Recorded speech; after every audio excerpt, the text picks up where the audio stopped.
उद्वेति सुभग इत्यस्य सूक्तस्य मैत्रावरुणिर्वसिष्ठऋषिः सूर्यो देवता त्रिष्टुप्छन्दः जपे विनियोगः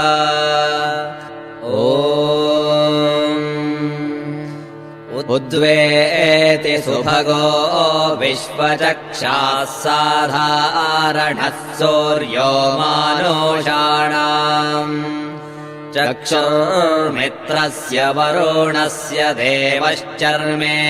वयः समविव्यक्तमांसे उद्वेति प्रसवेता जनानाम् महान् केतुर्नवः सूर्यस्य समानम् चक्रम् पर्याविवृत्सन्नयदेतशो वहाति धूर्षु युक्तः विभ्राजामान उषसामुपस्थाद्रेभैरुदेत्यनुमद्यमानः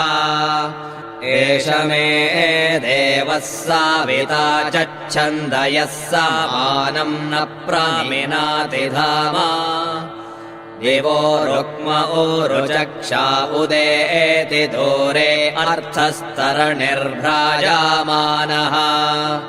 नूनम् जनाः सूर्येण प्रसूता अयन्नर्थानि कृणवन्नपांसे उदुत्यदित्यस्य सूक्तस्य मैत्रावरुणिर्वसिष्ठऋषिः सूर्यो देवता प्रगाथश्छन्दः अन्त्यापुरवुष्णिक् जपे विनियोगः उदुत्यद्दर्शतम् वपुर्दिवयेति प्रतिह्वरे यदेमाशुर्वहाति देव एताशो विश्वस्मै चक्षासे अरम् शीर्ष्णः शीर्ष्णो जगातस्तस्थुषस्पतिम् समया विश्वमारजाः सप्तस्वसारः सुविताय सूर्यम् वहन्ति हरितो रथे तच्चक्षुर्देवहीतम् शुक्रमुच्चरात्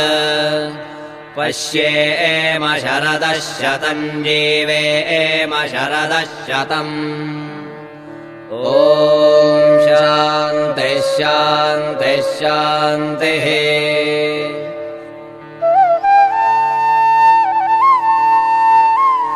नमोऽस्तु सूर्याय सहस्ररश्मये सहस्रशाखान्वितसम्भवात्मने सहस्रयोगोद्भवभावभागिने सहस्रसङ्ख्यायुगधारिणे नमः यन्मण्डलम् दीप्तिकरम् आन्त्रमालाधरम् शङ्खम् चक्राब्जायुधधारिणम् श्रीनरसिंहम् महावीरम् नमामीर्णमुक्तये आश्चर्यमेतदभिवीक्षितु कामयेशः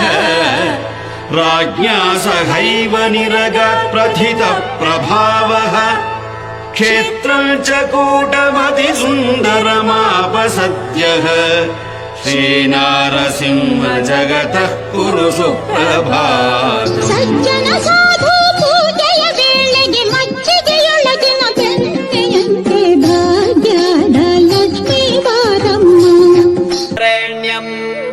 यन्मण्डलम् गूढमतिप्रबोधम् धर्मस्य वृद्धिम् कुरुते जनानाम् यत्सर्वपापक्षयकारणम् च पुनातु माम् तत्सवितुर्वरेण्यम् यन्मण्डलम् व्याधिविनाशलक्षम् यदृग्यजुस्सामसु सम्प्रगीतम् प्रकाशितं येन च भूर्भुवः स्वः पुनातु माम् तत्सवितुर्वरेण्यम् यन्मण्डलम् वेदविदो वदन्ति गायन्ति यच्चारणसिद्धसङ्घाः यद्योगिनो योगजुषाम् च सङ्घाः पुनातु माम् तत्सवितुर्वरेण्यम् यन्मण्डलम् सर्वजनैश्च पूजितम् ज्योतिश्च कुर्यादिह मर्त्यलोके यत्कालकालाद्यमनादिरूपम् पुनातु माम् तत्सविदुर्वरेण्यम् यन्मण्डलम् विष्णुचतुर्मुखाख्यम् यदक्षरम्